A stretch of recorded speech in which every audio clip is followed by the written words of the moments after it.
오늘도 좋은 날입니다. 자, 오늘도 요한복음 12장 12절부터 말씀을 나누겠습니다.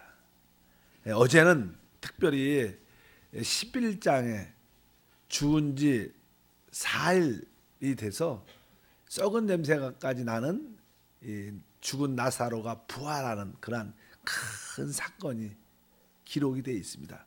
아마 요한복음뿐만 아니라 이 복음서에서 최고의 기적은 바로 나사로의 부활이었습니다. 또 다른 의미로 말하면 그 시기가 우리 예수님께서는 가장 인간적인 눈으로 볼 때 최고의 절정기였습니다. 그래서 많은 사람들이 그분을 추종했고 따랐고 또 그분을 왕으로 세우려는 그런 마음을 가졌습니다. 어제는 그런 부활의 생명의 역사를 통해서 하나님의 교회가 세워진다. 교회가 무엇인가? 바로 부활의 생명으로 구원받은 자들. 우리도 한때는 죄어물로 죽었던 자들이었습니다. 주 예수의 믿음으로 말미암아 우리에게도 영원한 생명이 주어진 줄 믿습니다. 우리도 영적으로 말하면 우리도 부활했죠. 왜? 죽은 자 가운데서 있다가 살아났으니까. 그 결과 교회가 생기고, 그렇다면 이제 교회가 어떻게 부흥하고 성장할 수 있는가? 그 길이 오늘 12절부터 기록되어 있습니다.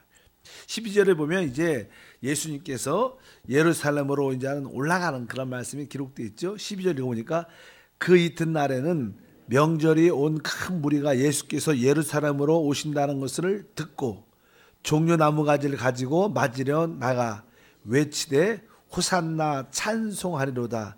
주의 이름으로 오시는 이 곧 이스라엘의 왕이시여 하더라. 이렇게 주님께서 최고의 절정기 가운데 맞으셨습니다. 그렇다면 보통 사람들은 자기가 최고의 절정기일 때는 사람들의 그 바람들을, 소망들을 받아들여서, 우리 세상에서는 이렇게 정치 지도자들은 어떤 나름대로 어떤 대통령이나 어떤 위치에 지도자가 되기 위해서 쓰죠. 근데 우리 주님은 그렇지 않습니다. 우리 주님의 방법은 항상 최고의 절정기 때, 또 많은 사람한테 환영을 받을 때 항상 그 많은 사람들을 피해서 숨어서 또 그들의 환영을 달갑게 받아들이지 않았다는 그런 모습을 이 성경을 통해서 볼 수 있습니다. 하물며 이 유대인들뿐만 아니라 헬라에서 온 사람들도 그분을 왕으로 삼으려는 그런 모습을 많이 가진 것을 성경은 기록합니다. 20절에 보니까 그렇게 기록된 20절에 보면 명절에 예배하러 올라온 사람들 중 헬라인 몇이 있는데, 그래서 이 사람들은 이 놀라운 지도자, 능력자, 이런 자를 자기 나라의 왕으로 삼으려는 그런 의도도 갖고 있는 것을 압니다. 이렇게 우리 주님께서 최고로 인정받고 환영받고 절정기 때 우리 주님의 태도는 어땠나? 우리 주님은 이렇게 말씀을 하시죠. 우리가 잘 아는 바로 24절에 있는 그런 말씀입니다. 읽어보면 내가 진실로 진실로 너에게 이르노니 한 알의 밀이 땅에 떨어져 죽지 아니하면 한 알 그대로 있고 죽으면 많은 열매를 맺느니라. 주님이 선택한 것은 바로 죽음입니다. 가장 최고의 절정기의 환영을 받았을 때 많은 사람들은 예수님을 왕으로 삼고자, 지도자로 삼고자 열정을 다했지만 주님은 그들을 피하시고 그들을 향해서 말씀하실 때 한 알이 밀알이 땅에 떨어져 죽어야 된다. 그럴 때 많은 열매를 맺는다. 이렇게 반응을 하셨습니다. 실제로 이 교회도 마찬가지입니다. 교회가 어떤 기적과 표적을 통해서 부흥이 되지만, 그러나 진정한 부흥은 바로 우리 모든 사람들이 주님의 그 십자가를 본받아 우리도 영적으로 죽겠다는 그런 마음을 가지셔야 됩니다. 그럴 때 우리 안에 있는 그 생명의 역사가 해방돼서 놀라운 구원의 역사를 나타날 줄 믿습니다. 우리가 이 교회 역사를 보면 이 초대교회 이후 큰 어떠한 부흥과 성장이 쭉 있었습니다. 그럴 때 이제 로마 정부가, 로마 제국이 두려움을 느껴서 교회를 많이 핍박을 하죠. 그래서 우리가 12 황제들이 핍박하는 그런 역사를 볼 수 있는데, 이 교회가 최고로 부흥될 때는 바로 로마의 제국의 많은 핍박을 받았을 때 교회가 부흥됐어요. 그런데 교회가 쇠락의 길, 타락의 길을 간 것은 로마 제국이 다시 이 기독교가 놀라운 종교구나. 그렇다면 우리 로마가 이 기독교를 국교로 삼자. 모든 우리는 우리 기독교 국가를 만들자. 그래서 이 교회에 대한 따뜻함으로 받아들였습니다. 그리고 나서 교회는 부패하고 타락하고 쇠락의 길을 가게 됩니다. 우리 신앙도 마찬가지예요. 여러분들이 핍박과 고난과 어려움이 있을 때는 더 기도하고 더 하나님을 찾게 돼서 영적으로 성장과 축복이 열매가 나타나지만 너무 다 좋고 좋다 보면 우리는 느슨해지고 하나님에 대해서 멀어지고 그래서 결국 그것은 축복이 아니라 성장이 아니라 쇠락과 축소의 길을 가는 것이 아닌가. 그래서 주님이 가신 길을 통해서 교회가 성장하는 길은 무엇인가? 십자가를 받아들이는, 우리 모두가 하나의 미랄이 돼서 우리가 땅에 떨어져 죽을 때 결국 나는 죽지만 내 안에 있는 하나님의 생명으로 말미암아 다른 사람들이 구원받는 놀라운 역사가 함께할 것이다. 그래서 교회의 성장의 비결은 다른 것이 아니라 하나의 미랄이 되는 것이다. 내가 어떻게 그렇다면 저도 그렇고 어떻게 하나님 안에서 내가 하나의 미랄이 되어 내가 죽는 것인가? 교회 안에서 나는 죽는 것은 무엇인가? 여러분들도 한 번쯤은 진짜 교회를 사랑한다면, 주님을 사랑한다면, 내가 주님과 교회를 위해서 부흥과 성장을 원한다면 내가 하나의 미랄에서 죽는다는 것은 어떠한 의미를 갖고 있는가? 내가 죽는 것은 어떠한 의미를 갖고 있는가? 여러분들은 어떠한 의미를 갖습니까? 내가 죽는다는 것은, 하나님의 미랄이 되어 땅에 떨어져 죽는다는 것은 나에게 어떠한 의미일까? 그것을 우리가 진심으로 받아들이고 그것을 또 우리가 믿음으로 적용한다면 여러분을 통해서 부활의 열매들을 맺게 될 것이다. 어떤 분들은 내가 부끄러움을 개의치 않고 내가 늘 시간을 내서 만나는 자들에게 내가 복음을 전하겠다. 우리가 사실 우리가 복음을 전할 때도 남들한테 핍박과 우스움과 조롱을 받죠. 그래, 그것이 나한테는 하나의 땅에 떨어져 죽는 죽음이 될 수도 있습니다. 어떤 분들은 이렇게 새벽에 나와서 뜨겁게 교회의 부흥과 성장을 하나님 영광을 위해서 기도합니다. 기도하는 것도 사실 어떻게 보면 쉽지 않죠. 그것도 나에게 죽음입니다. 나에게 나는 기도를 너무 깊이 하면 나는 거기에 기쁨과 자유함도 있지만, 그러나 그런 단계까지 가기 전에는 기도는 또 하나의 나의 고통과 나의 죽음을 상징할 수도 있습니다. 어쩌든지 나에게 하나의 미랄이 되어 땅에 떨어 죽는다는 영적인 의미는 무엇인가? 그것은 사실 자기를 부인하는 것이요, 내 생명을 부인하는 것이 그러한 뜻을 갖고 있다는 것을 분명히 알아야 될 줄 믿습니다. 그래서 어떻게 해서든지 내가 교회의 부흥과 성장의 길은 하나의 미랄이 되는 것이다. 내가 보이지 않는 곳에서, 부서에서, 교구에서, 모든 기관에서, 교회 안에서 내가 하나의 미랄로 땅에 떨어져 죽는다.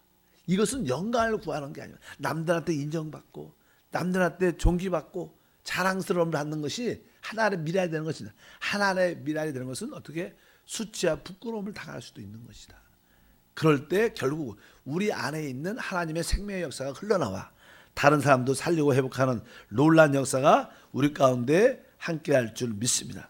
그래서 우리 주님께서는 왜 가장 중요한 최고의 절정기에 말씀하셨냐? 바로 그것이 진정한 하나님 나라 교회의 확장이기 때문에, 그럴 때 많은 미랄들이 다시 한번 태어나는 역사를 갖게 될 줄 믿습니다.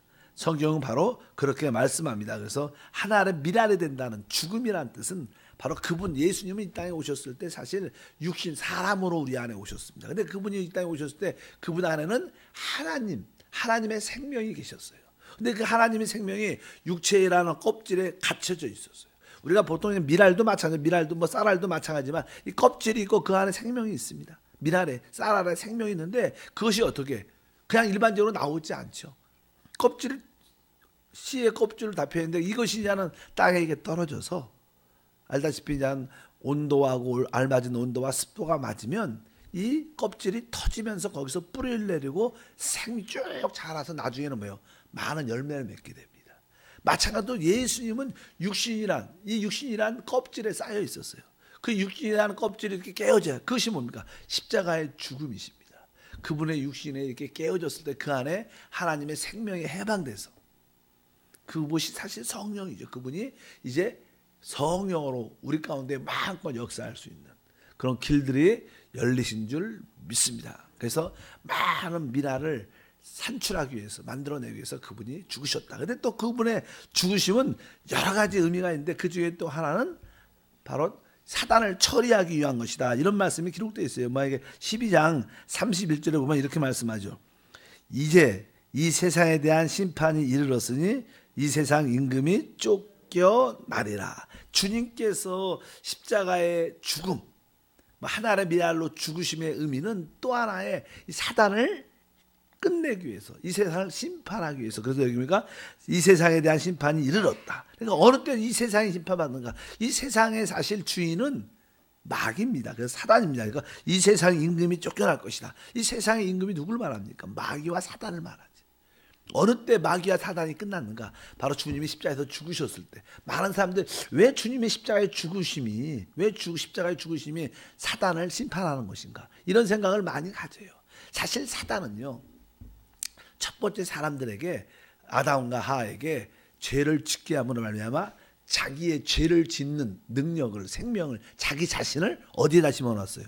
사실 우리 육체에다 심어놓은 거예요.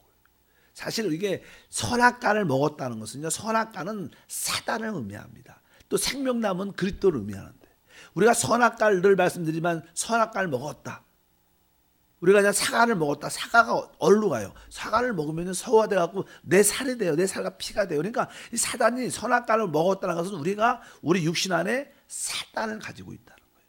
그걸 죄라 그럽니다. 죄. 그래서 우리는 끊임없이 죄를 짓죠. 우리는 뭐 죄를 배워서 짓는 게 아니에요. 우리는 자동적으로 죄를 짓고. 왜? 여기다 심어놨기 때문에. 그래서 사단은 사람들한테 뭐 죄를 지라고 요구하지 않아요. 사람은 가만 놔두면 죄 가운데 죽습니다. 믿으시면 아멘. 이것이 우리 사람이에요. 그래서 이렇게 강하게 성경은 말하죠. 사람은 죄로 짜여 있다. 태어날 때부터. 그래서 사단이 어디에 거예요? 바로 우리 육신 안에. 그래서 육신 안에는 죄가 있고 사망이 있고 사단이 우리 안에 뿌리를 내리고 있어요. 근데 이 껍질을 우리가 육신으로 말미암아 우리 고통당하니까, 주님은 우리 사람을 대표해서 왔기 때문에 아담의 죄를 진 것처럼 그분은 마지막 아담으로서 오셨기 때문에 그분이 십자가에서 자기 몸이 찢기지고 죽었을 때 사실 그 육신 안에 있는 사단이 어떻게 되는 거예요? 심판받고 그가 끝나는 거예요. 한편적으로 그분의 피를 우리는 구속하지만 그분의 육체가 깨어질 때 우리 육체 안에 있는 그 사단의 권세, 세력, 사단의 죄를 짓게 하는 죄의 능력, 그것이 깨어지기 때문에 오늘 주님께서 31절에 이제 이 세상에 대한 심판이 이르렀다. 주님의 십자가의 그 죽으심, 그 껍질이, 육신이 깨어지면 바로 육신 안에 있는 죄, 사단이 심판받는 것인 줄 믿습니다. 그래서 주님의 십자가의 죽으심은 바로 우리를 구속하는 죽음이고 사단을 처리하는 죽음이고 바로 우리에게 영원한 생명을 주시는 죽음인 줄 믿습니다. 그러니까 이 주님이 우리를 살리고 부흥시키고 사단을 처리하는 길은 딱 한 가지, 뭐예요? 십자가에서 죽는 길밖에 없는 거예요. 육신이 죽는 것밖에 없어요. 마찬가지로 우리 교회가 성장하고 여러분들이 축복받고 모든 것이 회복되려는 길은 우리 역시 어떻게 해요? 십자가의 길밖에 없는 거예요. 그래서 교회에서는 늘 십자가. 근데 십자가는 한편적으로 우리에게 대속의 은혜를 주십니다. 십자가는 두 개의 방면이 있죠. 바로 우리는 그 십자가를 바라보면서 그분이 우리를 위해서 구속하시고 대속하셨으니까 우리가 은혜로 축복을 받는 것입니다. 그러나 한편적으로 우리는 그 십자가를 또 우리에게 주님께서 너희가 나를 따르면 자기 십자가를 지고, 우리는 그 십자가를 또 받아들여야 돼요.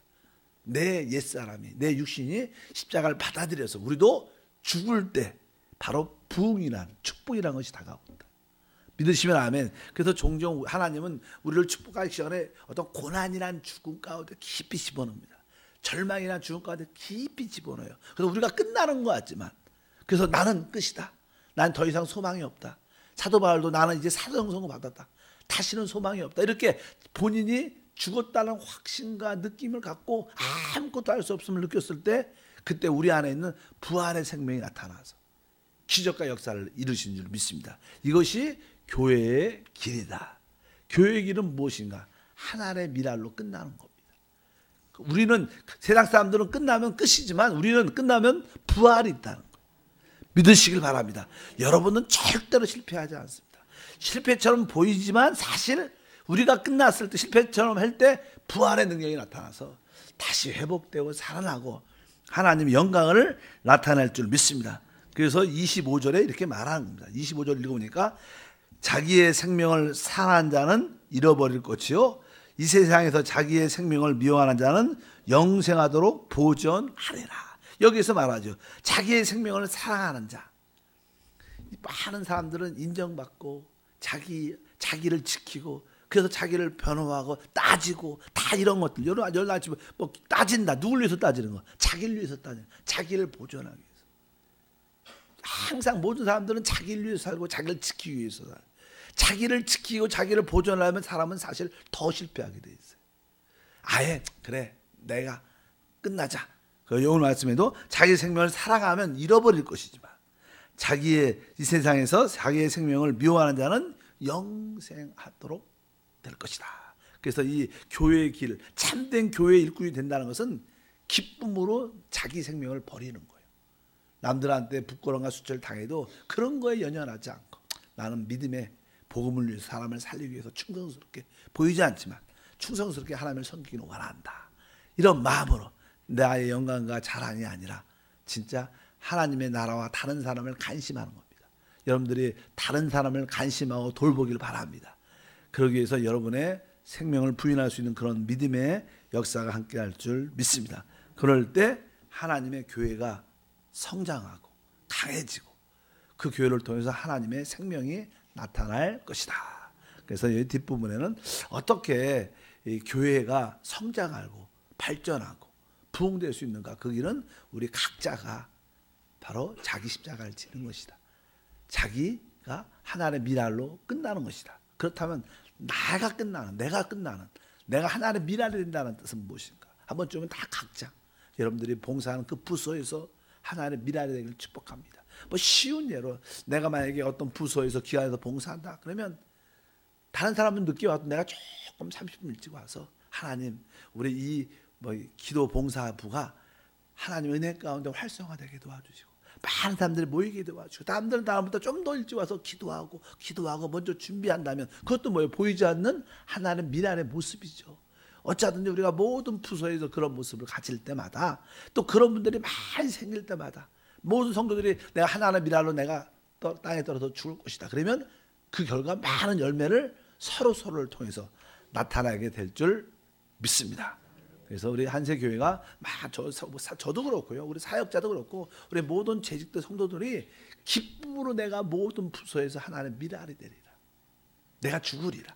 이 교구를 위해서 내가 죽으리라. 이런 기쁨으로 받아들이면 오늘 말씀했처럼 자기 생명을 잃는 자는 바로 생명을 더 얻게 될 것이다.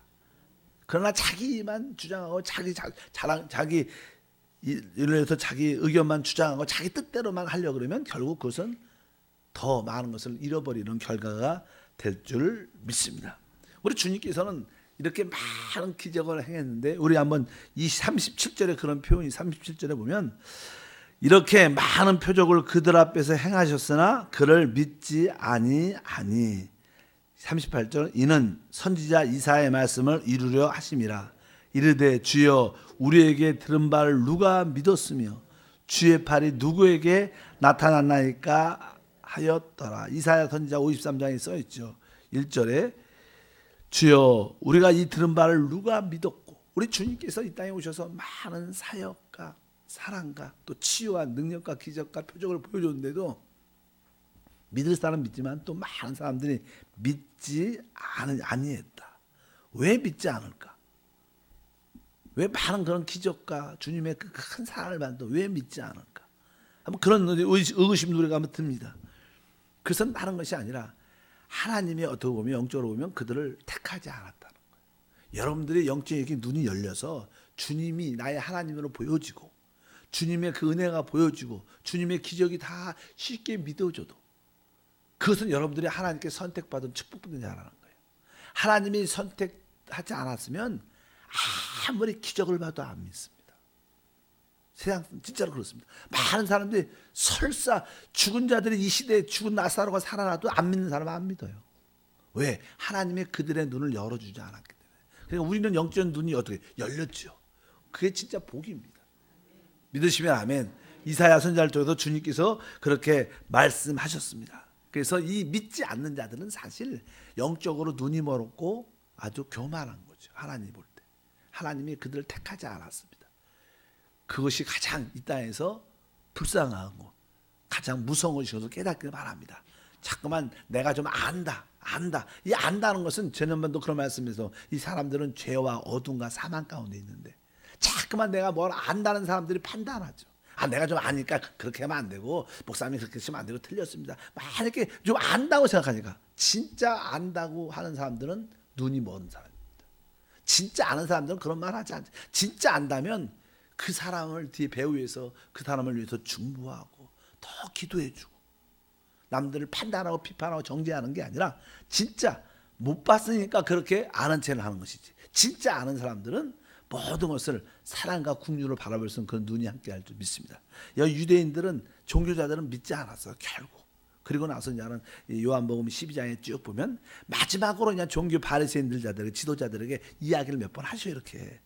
그래도 그들이 그냥 믿지 않으니까 그 다음부터 다시는 그 지도자들 또 바리새인들과 말을 한마디도 안 하죠. 왜? 하나님이 그들을 더 상관하지 않는. 이제 하나님을 믿고 하나님 택한 자들에게 복음을 전하는. 처음에는 주님도 처음에 이 종교 지도자들을 이렇게 받아들이려고 좀 오라고 가까이 초청했지만 이들이 그런 기적을 봐도 믿지 않으니까 결국 주님이 그들을 버리시고 다시는 그들과 관련되지. 그래서 참된 신앙이라는 것은요, 종교적인 사람들은 항상 비판과 판단만 있습니다. 자기 기준으로 뭐 그러니까 이제 결국 그런 사람들을 우리 주님이 버리신다는 거예요. 어쨌든 여러분들이 믿음의 사람이 돼야 돼요. 살아있는 주님을 섬기는 놀라운 역사가 함께할 줄 믿습니다. 결국 믿지 않는 사람들은 하나님을 믿지 않는, 예수를 믿지 않는 사람은 그런 말씀이 기록되어 44절과 45절에 보면 예수께서 외쳐 이르시되 나를 믿는 자는 나를 믿는 것이 아니요 나를 보내신 이를 믿는 것이며 나를 보는 자는 나를 보내신 이를 보는 것이냐. 이거 말씀입니다. 바로 이 땅에 오신 성육신하신 주 예수님이 하나님이라는 거예요. 그러니까 우리 여러분들은 다 주 예수를 본 줄 믿습니다. 여러분들은 주 예수를 다 믿은 줄 믿습니다. 그러니까 여러분들은 바로 예수를 믿는 것은 하나님을 믿는 것이고 예수를 영 안에서 본 사람들은 다 하나님을 본 사람이에요. 그래서 여러분들은 다 하나님을 보고 믿은 사람인 줄 믿습니다. 하나님을 보고 싶습니다. 잠깐 이런 소리 하지 마시고 여러분 안에 누가 있어요? 주 예수가 계세요. 우리가 늘 주 예수를 선포하지 않습니까? 실제 그분은 성령으로 내 안에 계세요. 여러분 하나님을 본 사람들입니다. 하나님을 믿은 사람입니다. 그래서 주님이 말씀하죠. 나를 믿는 자는 아버지를 나 보내신 아버지를 믿는 것이고 여러분들이 그러한 은혜가 함께할 줄 믿습니다. 그래서 여러분들은 바로 예수가 우리의 진짜 하나님인 걸 깨달을 것이다. 그래서 46절에 나는 빛으로 세상에 왔나니 물은 나를 믿는 자는 어둠에 거하지 않게 하려 함이다. 그래서 우리가 주 예수를 믿는 모든 사람들은 정확하게 하나님을 알고 이 세상을 알고 마귀를 알기 때문에 모든 것을 볼 수 있는 능력이 있습니다. 세상 사람들은 그걸 보지 못한다. 종교적인 사람들은 그것을 볼 수 없다는 것입니다. 그래서 결국 주님은 보지 못하는 그 자를 심판하실 것이다.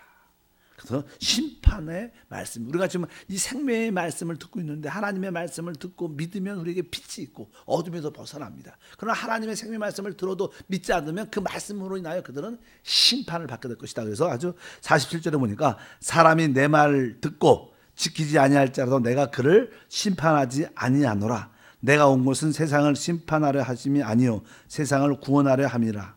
나를 저버리고 내 말을 받지 아니한 자는 심판할 리가 있으니 곧 내가 한 그 말이 마지막 날에 그를 심판하리라.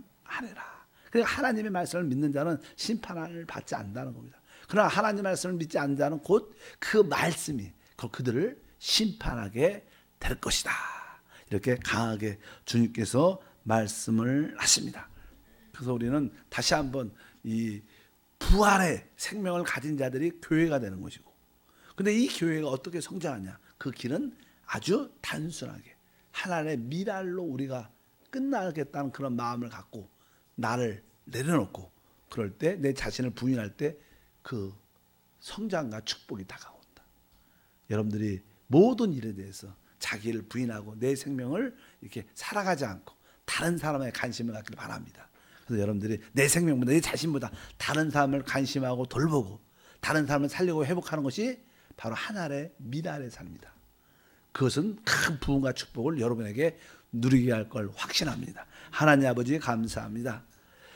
교회 성장의 길은 바로 환영받는 것이 아니고 남들한테 인정받는 것이 아니라 바로 하나의 미랄이 되는 것을 주님이 우리에게 보여주십니다. 최고의 절정기 때 사람을 피하여 하나의 미랄이 되신 주님을 다시 한번 보게 하시고 우리가 세상 사람들의 어떠한 기대와 환영과 영광을 추구하지 않고 보이지 않게 하나님의 미랄로 떨어져 죽음으로 많은 사람을 살리는 생명을 공급하는 믿음의 일꾼이 되어 하나님의 영광을 보게 도와 주옵소서. 우리가 뜨겁게 기도하는 것도 하나님의 미랄의 삶입니다. 우리가 복음을 전하는 것도 미랄의 삶이고 또 특별히 다른 사람을 관심하고 돌보고 살리고 회복하는 것이 하나님의 미랄로 땅에 떨어져 죽는 것임을 믿습니다. 각자 하나님의 미랄로 땅에 떨어져 죽는 것이 어떠한 의미인 것을 다 받아들여 하나님 나라의 확장을 이루게 도와 주옵소서. 오늘도 믿음으로 기도할 때 하나님의 영광이 나타남을 믿습니다. 주 예수 이름으로 기도합나이다. 아멘. 하늘에